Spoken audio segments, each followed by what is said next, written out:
Well, thank you all for being here for this capstone presentation. I'm just going to turn it right over to Theo Freeman and DeBoda. They're presenting on clean energy efforts from Guilford to the United States. Take it, fellas. All right, awesome, thank you. So as Mr. Raven said, hi everyone and welcome to our presentation from the nation of Guilford, Clean Energy Efforts.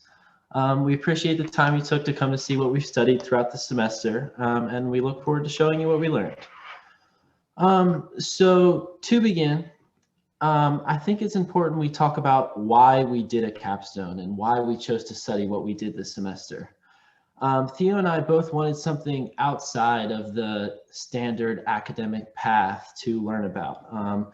What we learn in school is very structured, it's tiring, it's repetitive, and the capstone we thought was a good opportunity to not only get a break from that, but enrich ourselves in something else and involve ourselves in the community.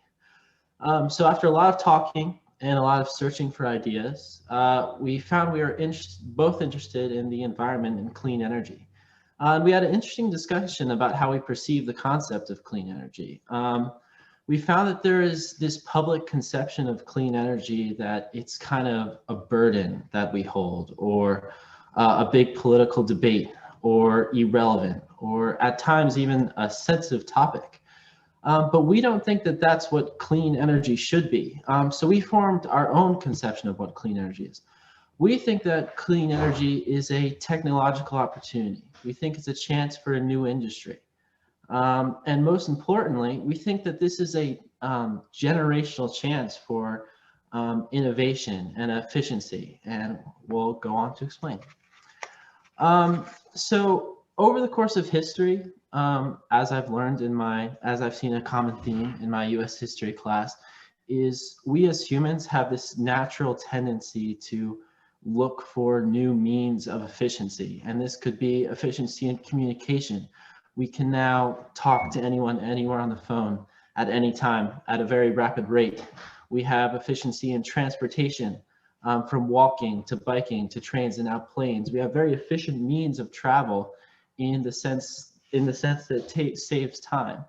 And now energy is the next big thing for our generation. It's the next big search for efficiency. So how can we be more efficient with energy? And what's exciting is we have the answers, and it's exciting to examine that innovation. And overall, throughout the semester, our inspiration was found in the opportunities that clean energy presents, whether that be saving money or supporting the environment. So the goal of our presentation is to educate about action happening right here in Guilford that you can participate in. There are things happening right here. It's not just what you see the politicians talking about or what you see on national television. It starts in individual people's homes like ours. You'll see Theo and I did a home energy audit to see how Theo's house, which was already very sustainable, but we'll get into that. And hopefully by the end of this presentation, we can inspire you to consider making changes in your own homes and increase their sustainability. So our presentation is split into 4 parts. We start with kind of this bigger picture explanation of the environment and what we think of when we think about clean energy, to kind of contextualize stuff that's going on in the state level and the town level, and eventually the domestic level, or what you're doing in your own homes. So let's get right into it. Part 1 is the big picture. So in order to contextualize a lot of what we're going to be talking about in our presentation, it's important we have a broader outlook on some of the key ideas. So the big question is, what do we think of when we hear clean energy? And I'm sure there's a lot of things we think about when we hear clean energy, but we have 2 big ones that are relevant not only to our presentation, but to our homes and the world. And that first one is technology. I'm sure there are a lot of technologies you think of when you hear clean energy, but we have 2 main ones that are relevant to our presentation. And the first one is geothermal. The geothermal is the energy source of a ground source heat pump, and heat pumps was one of our big takeaways from this semester. And how a ground source heat pump works, or geothermal, is 10 to 10,000 feet below the surface of the earth. the Earth keeps a year-round constant temperature of around 50 or 60 degrees. And the way I like to think about it is there's a sustainable source of heating and cooling for your home right in your backyard or right below your feet. So that 50 to 60 degrees obviously is warmer than the air during the winter and colder than the air during the summer. So if we access that heat, our heating systems will not have to work as hard. So it'll save us energy and it'll save us money. So it's more efficient. The actual structure of a geothermal system is a series of pipes below the surface, as you can see in that image, or it could be below a body of water, because similar to the Earth, the water has a property of maintaining a fairly constant temperature. Through those pipes is water and an antifreeze solution that absorbs the heat from the ground and redistributes it into your home. What's great about ground loops is they last for more than 50 years, so longer than the average person stays in their house. And the turnover rate from the initial installation cost can be as little as $5 years, I'm sorry. So that's to say you'll be saving money compared to the initial installation costs in as little as 5 years. That is a picture of the geothermal heating at Theo's house, which we looked at during our home energy audit that we'll talk about. And there's a lot of positives to geothermal heating. It's sustainable, it provides heating and cooling, it's reliable, there's no fuel, there's no gas furnaces, so therefore there's no carbon monoxide in the air, and there's a lower risk of fire. Gas furnaces and natural gas are only up to 98% efficient versus geothermal systems, which are 400 to 600% efficient. And that's to say the amount of heat or cool you're getting per energy used in your house. So you're using less energy to create more heat. They last a really long time. Theo talked about how it's you have to replace the filter like 3 times a year, and that's the only maintenance. So they're a lot more reliable than a lot of other systems. So the next big technology is solar power, hence the name. Solar panels collect energy from the sun. And yes, most of us probably know that, but how do we collect energy from the sun? We kind of hear, oh, solar panels, we collect energy from the sunlight, but there's actually a scientific way that this actually happens that I think was fun to research. So solar panels are made up of smaller units called solar cells, and these solar cells are made up of silicon. And silicon is the second most abundant element on Earth. So we could make a lot of solar panels. Now this silicon is put in between 2 conductive layers, and the silicon atoms are connected by bonds, and these bonds hold electrons in atoms, so the electrons don't move in between these layers, so no electricity can flow through. But then that is where sunlight comes in. So think about the sun as a massive photon shooter. So the sunlight shoots photons, which are essentially these light particles down at the solar panel, and those photons knock out the silicon electrons. They flow through your wires or whatever and power what you need to power, and once done, the electrons return to silicon, start the process again. So it's this big loop. Photons come, knock out the electrons power what you need, and then return to the solar panel. So things wearing down since all the electrons return. And I have a diagram here that kind of shows that a little bit. These are the atoms. The silicon atoms inside the solar panel, and the photons come down and shoot out the electrons. The electrons loop around and power what you need to power in that V, and then come back in this other layer. So it's all a big cycle of photons being shot at the solar panel, and it's pretty cool. There's another thing about solar power that's interesting, and it's kind of food for thought, just as a little side research. So the Earth intercepts 173 terawatts of power per year. And for reference, that's 10,000 times more power than the globe actually uses per year. So that begs the question, one day could we be 100% reliant? And the answer in all technicality is yes. We do have the technology to do so, but there are a few political and logistical problems. Getting the funding to create all of these solar panels would be no small feat. And additionally, it is evident that some places are sunnier than others. So we would need ways to get solar energy to places like Seattle, which is raining all the time, and effectively store this solar energy. But what's cool is that the solar panels now, and the fact that we can power everything in the world technically with solar panels, and our solar panels, right now, the best solar panel only absorbs 43% of solar energy presented to it. The fact that we can still power the entire world and give a reliable source of energy to a lot of countries that don't even have a power grid. Imagine what we could do once solar panels could absorb 100% or even 60% efficiency. It's not an opportunity, it's easily overlooked.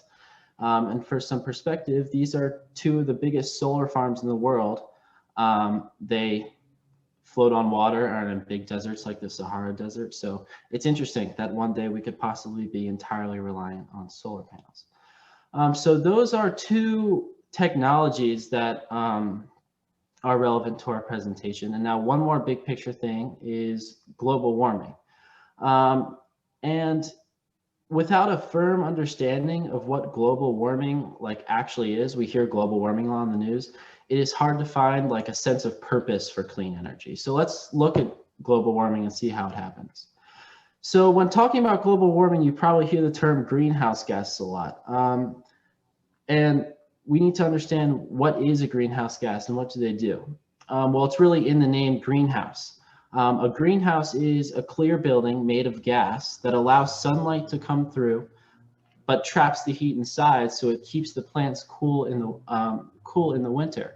And what's interesting is the globe kind of does the same thing, except our glass that lets heat in and stores it is the atmosphere that's made up of a bunch of these gases and these greenhouse gases. So these gases that trap heat inside are called the greenhouse gases. And greenhouse gases are important. One of the biggest greenhouse gases are carbon dioxide, which is essential to life on Earth. And one greenhouse gas is even water vapor, which obviously isn't harmful.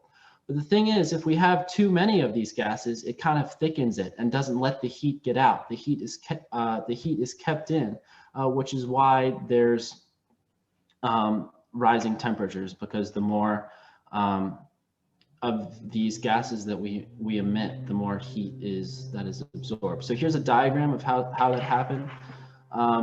Some is absorbed and re-emitted in all directions by greenhouse gas molecules. The effect of this is to warm the Earth's surface.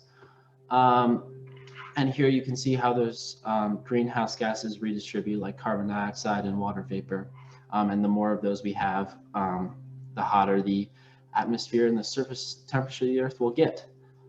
So here's a graph of our global emissions from the 1900s. And here you can see in the 1900s, the airplane was invented. Around 1914 was World War I industrial production. And by the 1940s, there was World War II industrial production. And from there, you can really see our emissions kind of skyrocket because there's this big industrial fuel related economy happening. And as you can see from this point, this graph kind of directly correlates with the global mean surface temperature. So you can see that as the global emissions increase, the temperature increases. So there is a correlation coefficient there. And even though you can see it's small, it's still significant. And we see the consequences that we'll talk about later.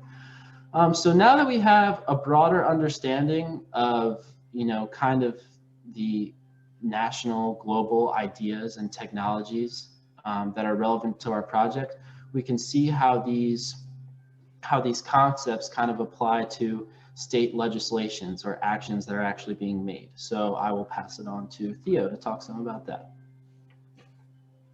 Yeah, so as Connor said, I'm going to talk a little bit about state energy goals and action at the state level here in Connecticut.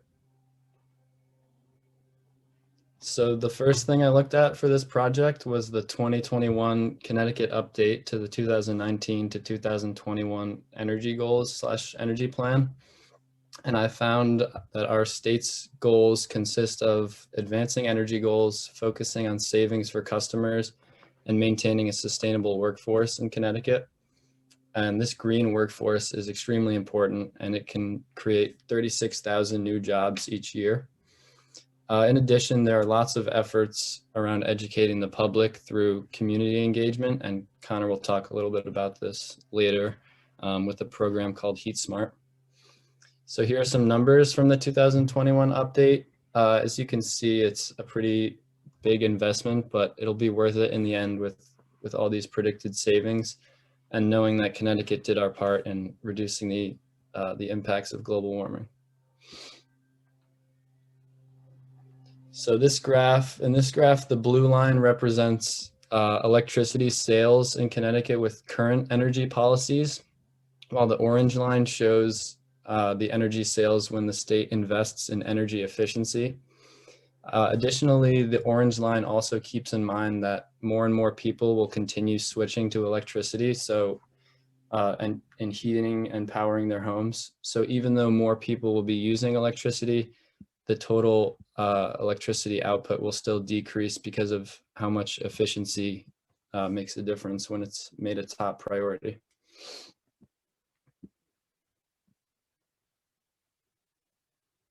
So the next thing I'm going to talk about is another goal from the state from a group called GC3, which is the Government Council on Climate Change, which was created a few years ago by Governor Malloy. So basically the goal is a 45% greenhouse gas reduction from 2001 levels by 2030. We talked about the importance of reducing emissions earlier, but specifically in our state, Connecticut, we have 600 plus miles of coastline and over 2.2 million residents living in shoreline communities. So it makes us even more vulnerable to the effects of global warming, such as rising sea levels and hurricanes, etc. So this graph shows the state's trajectory in terms of the emissions regarding the goal. As you can see, it'll take a lot of work, but that is just the reality of the situation. And it's always good to set goals that are hard to reach rather than setting goals that are too easy to reach and then you hit the goals. So in this case, it's definitely a challenging but attainable goal for our state. So another action from the government is the 2008 Global Warming Solutions Act, which called for an 80% greenhouse gas reduction from 2001 levels by 2050. So it's basically a continuation of the 45% goal that I just mentioned. And additionally, three of the GC3's broad objectives include zero carbon electricity generation, advancing clean transportation, and clean and efficient buildings, which I will talk about in the next slides.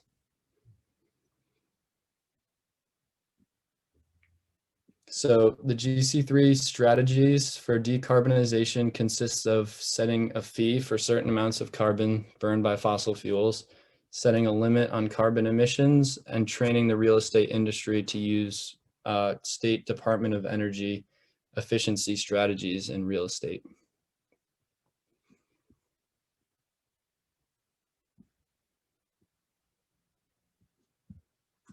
Additionally, a major goal is maximizing efficiency, as I talked about before. So specifically, GC3 has the goal of reducing electricity consumption by 1 to 2 million megawatt hours by replacing inefficient systems. A strategy to accomplish this is to deploy at least 50 megawatts of solar energy per year in the state. And just to give you an idea of what a megawatt is, 1 megawatt is 1 million watts, which is enough to power hundreds of homes. In addition, GC3 calls for maintaining zero carbon nuclear generation in Connecticut. So again, you notice the emphasis on carbon, which relates back to the ultimate goal of the 45% emissions reduction. And for transportation, the state wants to model California's low emission and zero emission vehicle requirements, in addition to incentivizing electric vehicle purchases through rebates. An example of this is the group CHEAPER, which stands for Connecticut Hydrogen and Electric Automobile Purchase Rebate, and they have provided over $8 million in rebates for electric vehicles. And finally, for transportation, GC3 calls for the expansion of charging networks because otherwise people would not be able to charge their electric cars. So next, for building strategies, the GC3 group has the goal of expanding access to thermal energy efficiency, so heating in buildings, such as electric heat pumps, which I will talk more about later, and Connor talked a little bit about already. In addition to ensuring that the buildings are aligned with energy conservation standards for the state, and also some strategies for conserving energy involve insulation and weatherization in homes. GC3 also puts emphasis on incentivizing clean, efficient energy use in new construction, which is really important because it's a lot easier to convince people to start their new homes with eco-friendly systems rather than going through the tassel of switching their old systems in their home. So as you can see, incentives have been mentioned numerous times because although the government has the power to establish rules and regulations, change only happens through individual efforts. So they really want to incentivize you to make those efforts. So this chart represents how efficient these heat pumps are, which is why implementing them can have such a positive effect on your home's emissions because no energy goes wasted. For example, a cold climate air source heat pump can have an average efficiency gain of 300% when replacing electric resistance heating. And this will also end up saving you a lot of money in the long run. So finally, this bar graph represents historical emissions by sector. So clearly the transportation sector is pretty dominant. And you can do your part to lower this by carpooling, walking and biking when possible, and considering purchasing an electric vehicle. Also, electric power is quite high, which can be reduced by implementing the most efficient possible home appliances so that no energy is wasted, like we mentioned before. And specifically for our state, the biggest ways we can reduce our emissions is by decarbonizing transportation and residential heating, while simultaneously increasing energy efficiency so that we drop the green bar as well.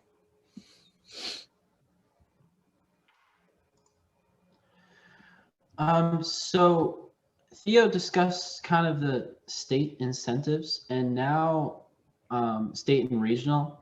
And now we took these state and regional incentives and saw how Guilford was implementing them and seeing what Guilford was doing.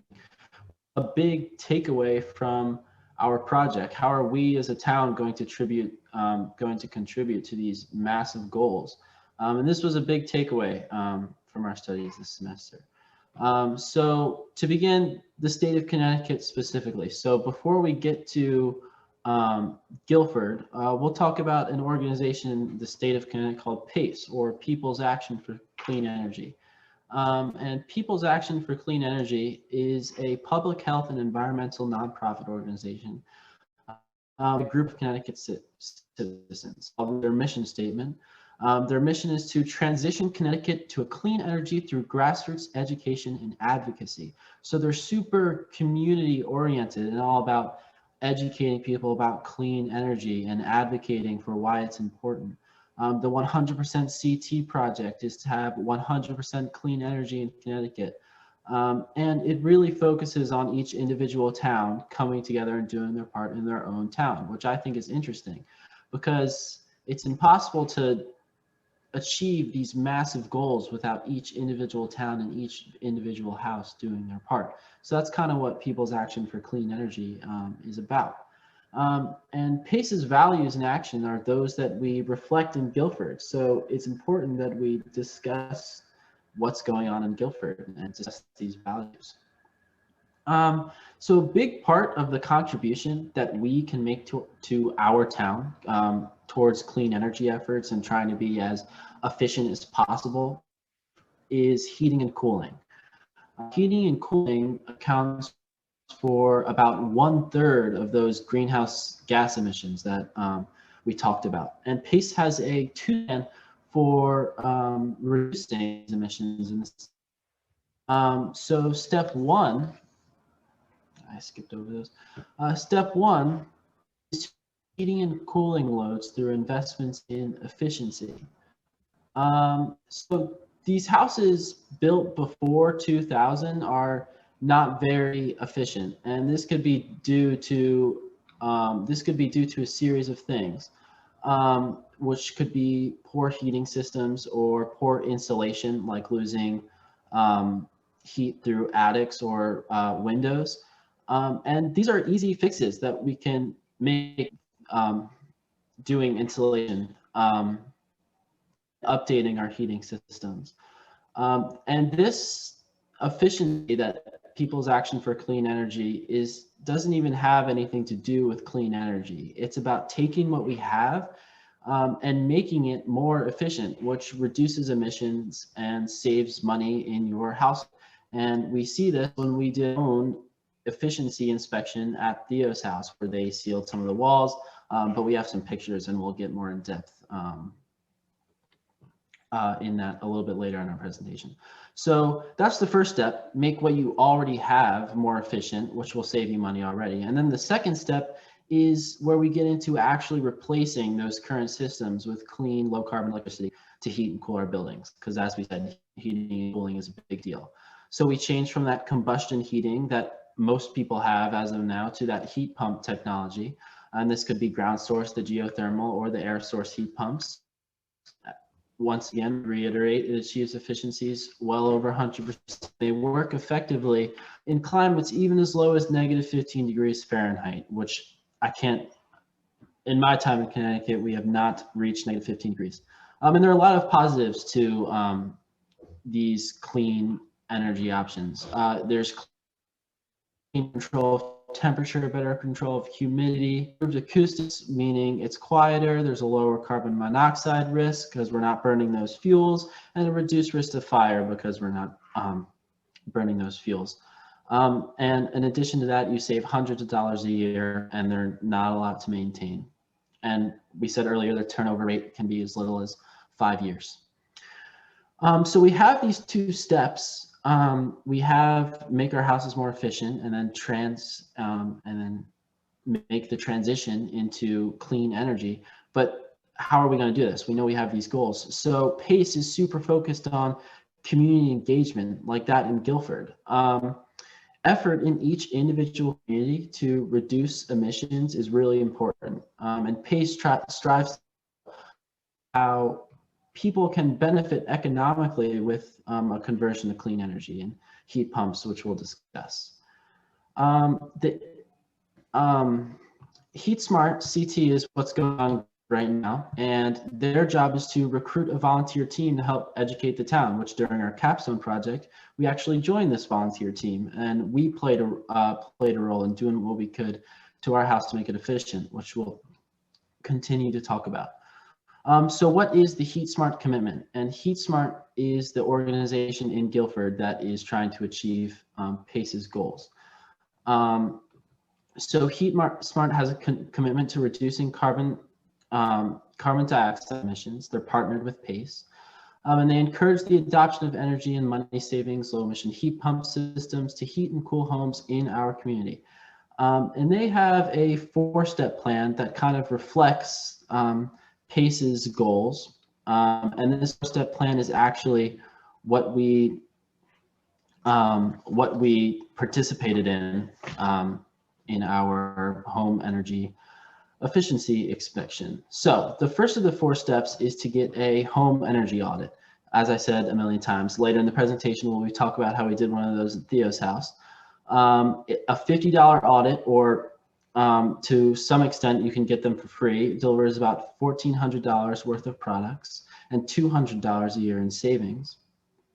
And the second step is to carry out those recommendations at the home energy inspection and the home energy audit, which saves you more money. And this could be installation or even something as little as changing your light bulbs. Now, the third step is to make that transition to efficient heating and cooling, which can be installing a heat pump. And the fourth step is to engage in energy efficient electricity. So the stuff that actually powers your house, which would be rooftop solar. And rooftop solar panels also offer an excellent way for homeowners to reduce their energy bills. So what is going on in Guilford? Theo and I recently signed up to be volunteers at the HeatSmart Guilford to help carry out these steps. We will be playing a part in engaging the community in these clean energy options. And this is done through marketing toward these clean energy options, partnering with installation people, installation businesses in Guilford, and HeatSmart is Guilford's step towards efficient and clean energy homes. So in the next part, as I've made a lot of references to, we're going to talk more about domestic sustainability and what we'll actually be doing in our own homes. We talked about the steps we would be taking and what we'd be requesting these houses to do, but now we're going to see what we're actually going to be engaging in. And we kind of had our little own firsthand experience in our home energy audit. So making your home more sustainable. So as Connor said, now I'm going to talk about sustainable energy at the home level. And this is incredibly important because no matter what policies the state enacts, minimal progress can be made unless individual homes make severe efforts to reduce their own emissions.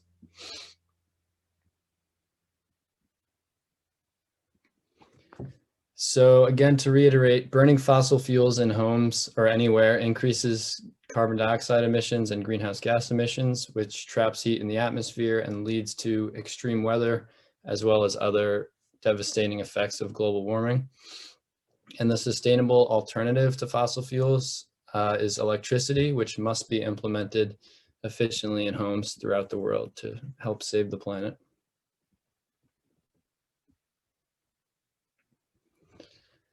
So now I'm going to talk more about heat pumps, which you've heard numerous times already throughout the presentation. So electric heat pumps are the most efficient and clean source of heating for homes. They're less costly than gas, and in addition to reducing your emissions, they also actively improve air quality by filtering and dehumidifying the air. And furthermore, heat pumps are extremely safe because there's no combustion or gas leaks. And they also allow you to save lots of money long term, in addition to many incentives and rebates being provided for installing them, which will save a lot of money as well. So you've heard a little bit about geothermal already, but there are two main types of heat pumps, which are air source and ground source, which is the same thing as geothermal. Air source heat pumps consist of an outdoor unit connected to multiple indoor units so that the heat can be controlled in multiple rooms in the house. And they operate similarly to the way refrigerators operate, which is using thermodynamics and a refrigerant cycle, but the cycle is powered by electricity and not fossil fuels. So in addition, cold climate heat pumps are made specifically for temperatures below -15 degrees Fahrenheit, which doesn't apply really to Connecticut, as Connor said, but they are available. And ground source heat pumps, as Connor said, they use the constant temperature of the ground to provide heating, and they use a compressor, which is run by electricity, to compress a fluid that circulates through an underground loop. And because the underground loop is very deep underground and there are lots of holes that have to be dug, the installation can be a little more expensive for ground source heat pumps as opposed to air source. But many people, such as my parents, would say that installing them is definitely worth it, and it certainly saves you a lot of money.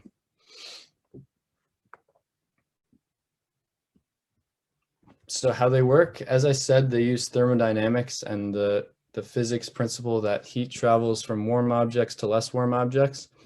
For air source heat pumps during winter, a cooled coolant absorbs heat, cold coolant absorbs heat from the warmer outside air, and then it's pressurized, which warms it up. And then the heat from that fluid is transferred out of the coolant and into the air inside your home, which makes the coolant cold again and restarts the cycle. And then the opposite, during summer, the cool fluid absorbs heat from the inside of the house and then transfers it to the outside air. And ground source heat pumps operate on the same principle, but with the coolant absorbing and giving off heat to the ground in winter and summer, as opposed to the air. So these are some pictures that just show you what I just described with the process of how the heat pumps operate.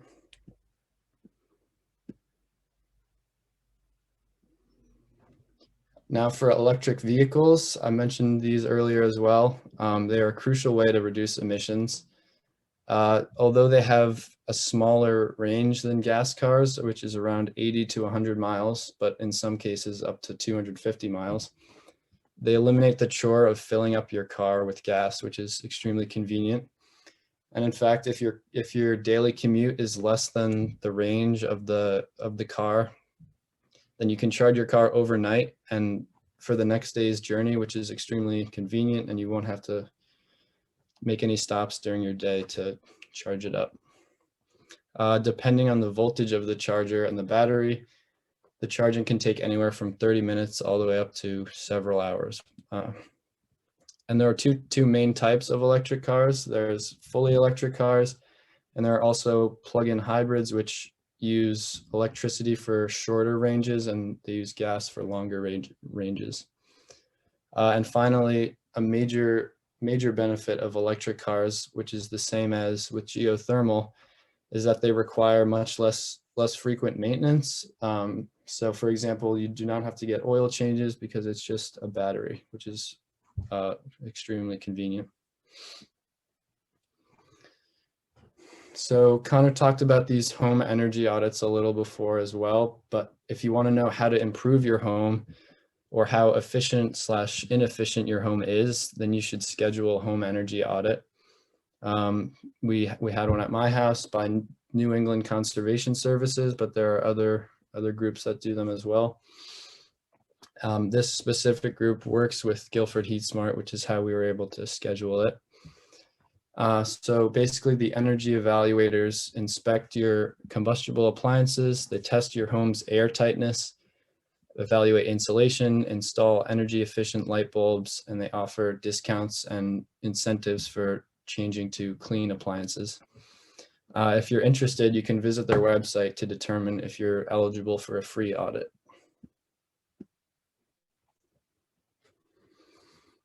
So we had an audit at my house a couple of months ago, and Connor and I were able to observe the audit. So they did exactly what I mentioned on the previous slide, and it was completely free. And as Connor mentioned earlier, since our home is quite new, it's very tight, as they called it, which means there's no air leaks or anything like that. All the ductwork is very well done. And we also have solar and geothermal, so there wasn't a whole lot for them to recommend to us, but we did get light bulbs, LED light bulbs installed for free, and it was really interesting for Connor and I to see how the whole process works.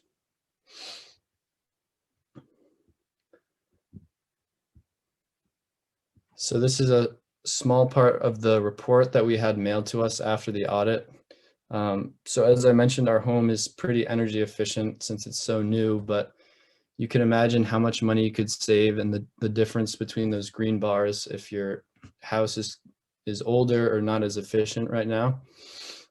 And even though our house is so efficient, we still save money on the light bulbs, which shows that there's always more steps you can take to make your house more efficient than it already is. So this was the main thing that they tested at our house, which is called the blower door fan test. And it's used to determine air tightness, which basically they check for leaks by they have a fan, as this picture shows, they have a fan blow air from out of the building. which lowers the pressure inside, and then any higher pressure air on the outside would flow in, and they measure that air flowing in to determine where the leaks are. So air tightness is a pretty basic concept, but it's extremely important because leaking air increases energy consumption, and it also causes other problems with condensation and drafts inside the house. So here's some more pictures of the blower door test.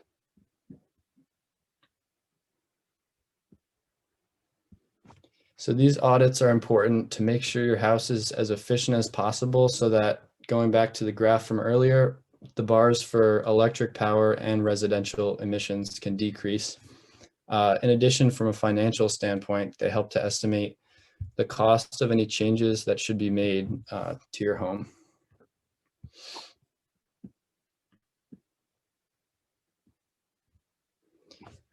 So it is paramount that we learn to live without damaging our planet any more than we already have through emissions and global warming. I'm sure you've all heard this, but future generations really do depend on us and what we do right now in our own homes. And we have seen what global warming is doing, and we do not want these devastating effects to become normal.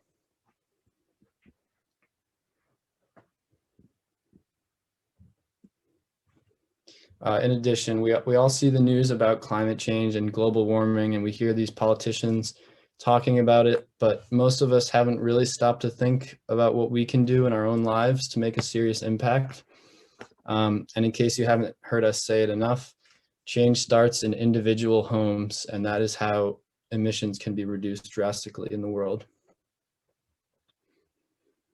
So finally, we would like to thank our mentor, Mrs. Paquette. She was instrumental in this project, and we are so grateful for her help, especially considering all the important work she's doing with Guilford HeatSmart and with Yale Energy as well. And thank you to everyone who joined us this afternoon. We hope you learned something about current energy policy, but more importantly, we hope that you're eager to make some changes to reduce your home's emissions. That's it. Thanks, guys. That was a really detailed and nicely organized presentation. I appreciate it. I do want to open it up to our guests for any questions or comments. If there's anybody who would like to ask the boys a question.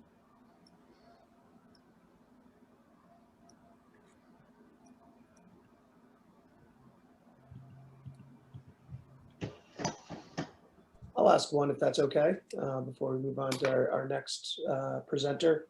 You guys really seem to focus on the residential piece. How did you guys settle on that versus looking at corporate, the corporate, commercial, industrial aspects of green energy? Well, we thought that Theo and I are already pretty involved in the community. We're part of a lot of different organizations, so we thought, why not tie that into our project? And we thought maybe looking at more what we can do in our houses in our community fit us better than looking at something a lot more broad. And obviously the broad things are super relevant. But yeah, Theo, if you want to add on to that. Yeah, also our mentor, Mrs. Paquette, really showed us how important the residential aspect is, which we didn't really consider as the most important part, but she really emphasized how important it is that we make changes in our individual houses.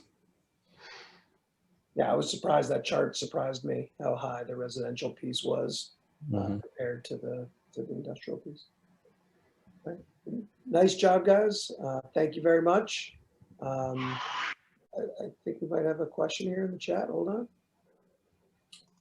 on. Does the state have data on town by town efficiency? Seems like a gamified approach would help towns compete against each other. I like that. I think Mrs. Paquette mentioned like a sort of point system. I remember she mentioned how like Guilford has a certain amount of points, so I think there's a little bit of that, but I'm not too sure.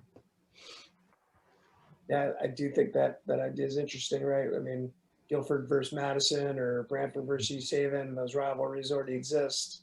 You know, could Yeah. you to better our world and our community? That's interesting. All right. Well, thank you very much, guys. So I don't have to make any introductions because you know what you're doing. Feel free. You can share your screen at any time. Yeah, Have a presentation. So the floor is yours. thank you. There you go. There we go. Okay.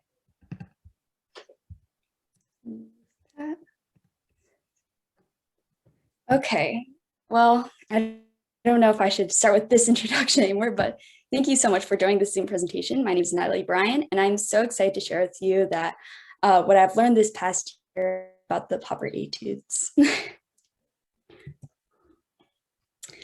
Who was David Popper? He was a Bohemian cellist and composer in the 1800s and was the youngest ever principal cellist of the Vienna Imperial Opera and Philharmonic at the age of 25. He was not a very well composer. He mainly wrote etudes as well as a few pieces here and there. He is very well known for this one piece that he wrote for cello. It's Tarantella, but I will not be talking about that today. I will be covering his most famous Popper etudes. They are all for cello. So here, I'll change. What is an etude? These etudes are exercises that are meant to pinpoint specific aspects of the instrument. So let's say, for example, thumb position.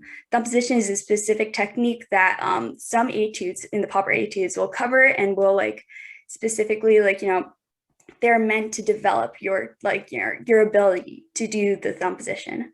And so here, and it also improves the technique. It not only just helps you develop strength and endurance, but it helps you just become better. And yeah. What makes Popper etudes so important? So there are a set of 40 different etudes ranging in levels from pretty difficult to insanely difficult. They are it's really crazy.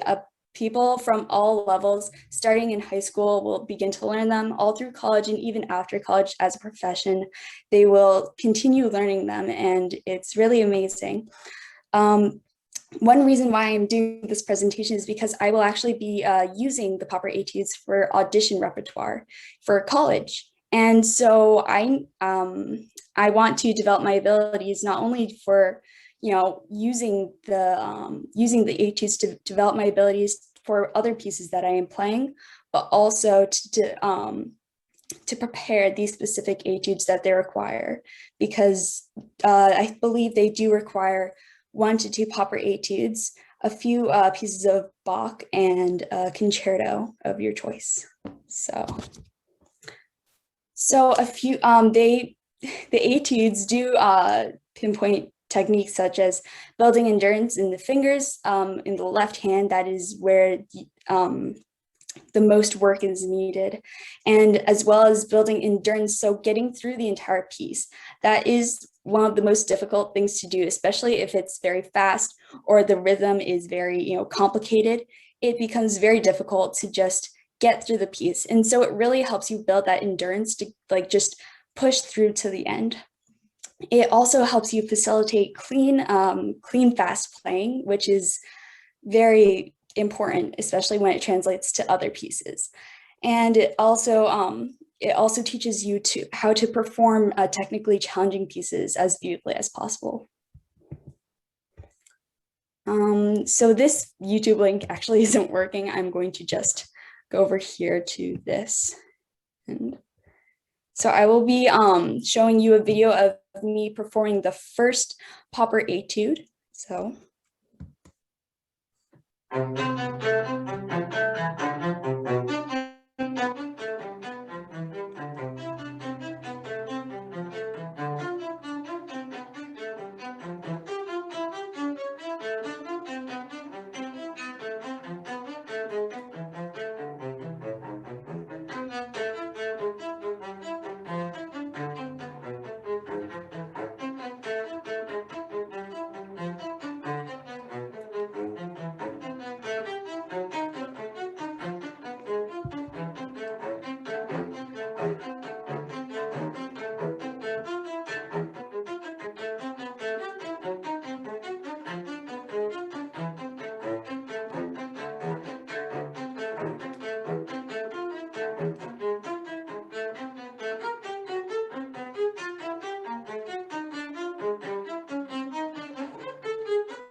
Okay, so the first popper etude, it mainly focuses on clean string crossings, which is very important because throughout the entire piece, there are tons of notes where it switches from the C string all the way to the A string, which is 3 strings apart. And so getting that clean back and forth motion is crucial to making it sound like, the best of its ability. And so light bow is also very important. So like when you use light bow, you are able to control it more and you are able to make it cleaner and it sounds much better. And this etude really like picks at that and it really like develops your understanding about like why you should use light bow and how it's just so important. And controlling the wrist and fingers in the right hand, that is your bow hand. So when you use a larger amount of your arm to control your bow, it's more messy and it's more sloppy. And it's very difficult to get it down to like a pinpoint just using your wrist and fingers or just the lower half of your arm. So this piece, because it is like slightly faster, there are all eighth notes there, it is more important to use your wrist and fingers, which is like, what this etude is really about. And being light and quick with each shift. There are many shifts in this piece and it is very difficult to make them light and I have to get over the string and really reach across and I have to learn how to do that quickly and this etude really helps with that. Here's the second etude, etude number 10.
Okay.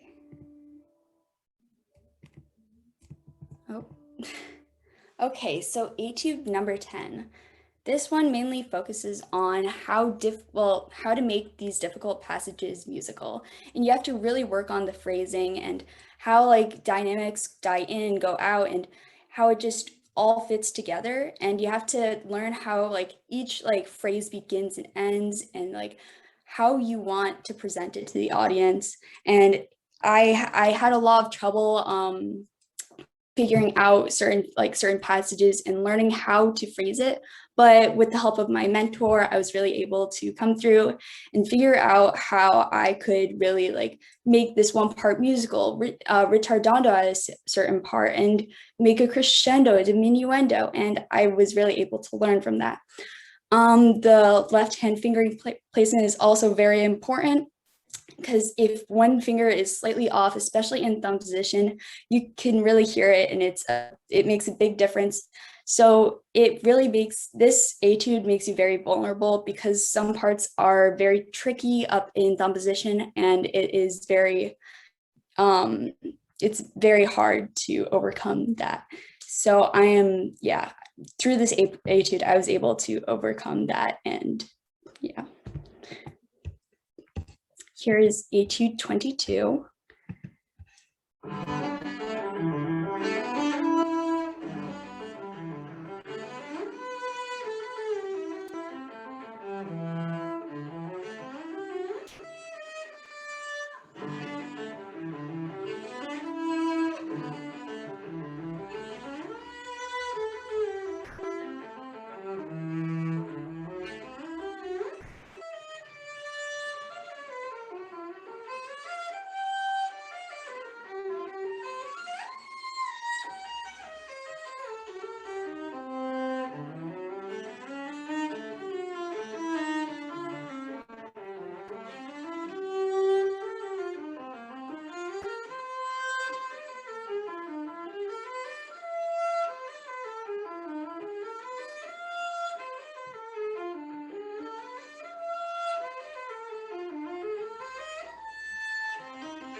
Okay, and this is the last etude that I will be presenting.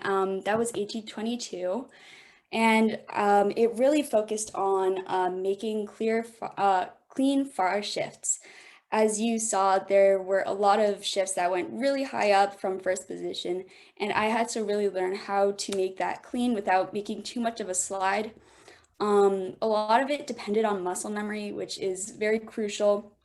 And developing muscle memory is from just a lot of repetition and continuous practice on specific shifts. And this etude really nailed me they really were able to get me to continue practicing because I was so determined to get some of those shifts down. But it also focused on different styles of playing. There were a lot of left hand plucks with the same finger that I was playing the fingerings with. And there were also many harmonics, and they were very tricky, especially the harmonics, getting them up into thumb position. I went above the fingerboard, which is something that barely any pieces play, but when it does come time to play a piece where it does have harmonics high up there, this Etude really prepared me for those shifts and harmonics. The last part of the Etude that is very important is the thumb position and the quickness of the thumb, because many times the thumb comes out from under the fingerboard, so I have to bring it all the way up and over, and I have to do that very quickly so I can be there on time for the next note. And it's very difficult, and I had a lot of trouble, but I was able to get through it. I was able to push through it, and I was able to find a way so I could bring up my fingers all at the same time and get into the right position. So I was clean about it, and so I was, not hurting my thumb as well. And this Etude also really helped strengthen my thumb, because once you play enough in thumb position, then you start building callus. And I was able to develop a lot of callus this year, both on my nail and on the tip of my thumb. And so this really helped me build that up, which will definitely help in future pieces that I will be playing, especially for college. Thank you so much for listening to my presentation about the Popper Etudes. I hope you learned something new, and I would love to thank my advisor, Mr. Boats, and my mentor, Patty Smith-Romansky, who is my private lesson teacher.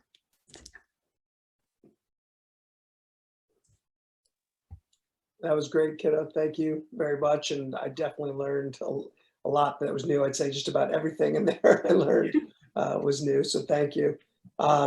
Which of those was your favorite to play? Ooh, I really liked the number 10, the middle one that I played. I had a lot of fun with that one. But I did also like the number 22 last one, because it was very new. I only pulled it up a few weeks ago. So yeah, it was a lot of fun. And I think I know the answer to this one, but which was the most challenging? Oh, the last one was the most challenging. Yeah. Well, all the playing was fantastic. You're a terrific celloist, and I'm sure you have a bright career ahead of you. Thank you. Yeah. I will grade this for Ms. McDonald, and I will give it to her. You'll do wonderfully, so don't sweat about that. But thank you for your presentation, and have a terrific afternoon. Thank you. Let me figure out how to stop sharing.